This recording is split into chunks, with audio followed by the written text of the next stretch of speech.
मैंने बोला ये बात है। इतने समय तक जब रहे हैं, 2 अक्टूबर से वहां पर बिना खाने के बैठे हैं। एक भी यदि उनका साथी कोई घर पे आता है तो कितनी बड़ी विपदा होगी उनके। तो हमने बात करके ये कहा कि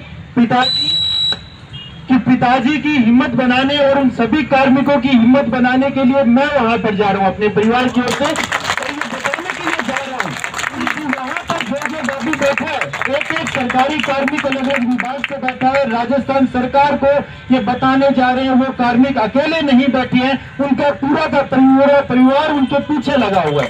आप जो ये संख्या देख पा रहे हैं, वो संख्या अप्रत्यक्ष रूप से 4 से 5 गुनी है, क्योंकि हर एक कार्मिक का परिवार का सदस्य उनके पीछे है।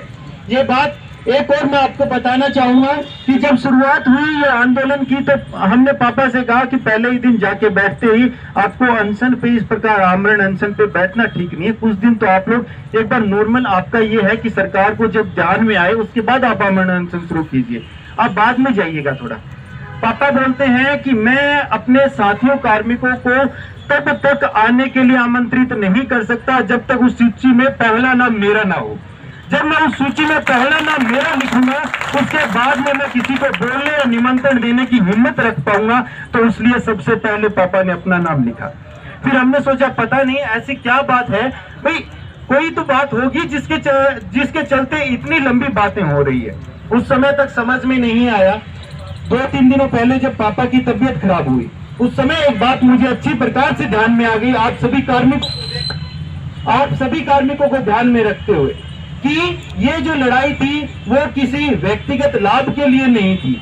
ये जो लड़ाई थी वो लड़ाई किसी संगठन के लिए नहीं थी।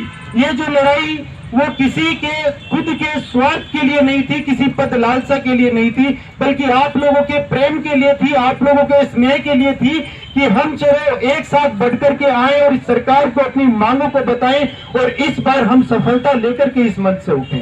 तो देखिए, देर सवेर सब कुछ चलता रहता है।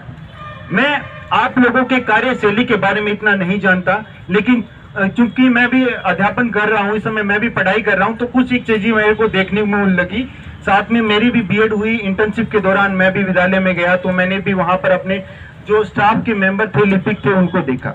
एक बात समझ में आई, आज जो सरकार हाल ही में, आपको सबको पता है, शिक्षा मंत्री जी अपने राजस्थान सरकार के गोविंद सिंह जी डोटासरा राष्ट्रीय स्तर पर सम्मानित हुए हैं शिक्षा के क्षेत्र में। जो नए उन्होंने परिवर्तन किए उसको लेकर के, लेकिन